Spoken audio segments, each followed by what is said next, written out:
બરાબર. ટૂંકમાં અહીંયા આપણા આલ્કોહોલ ફિનોલ ઇથર સંયોજનોના નામકરણ બધા જ પૂરા થઈ ગયા છે. હવે આપણે કોઈ જ સમય નહીં બગાડીએ.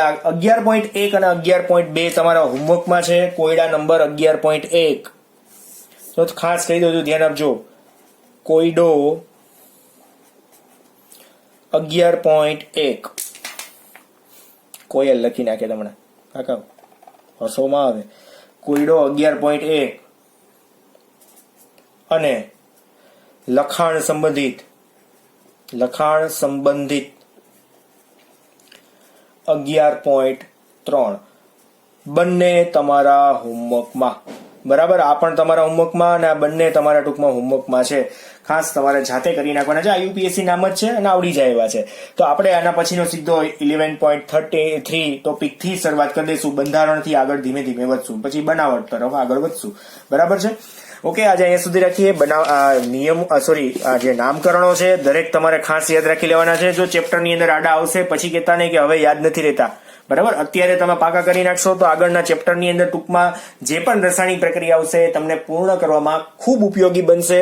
જરાય હવે બાંધછોડ કરતા નહીં જો 11th કેરી હોય તો, અને આવડતા હોય તો વેલ એન્ડ ગુડ છે, કાંઈ વાંધો નથી મને. બરાબર, અહીંયા સુધી રાખીએ. Thank you.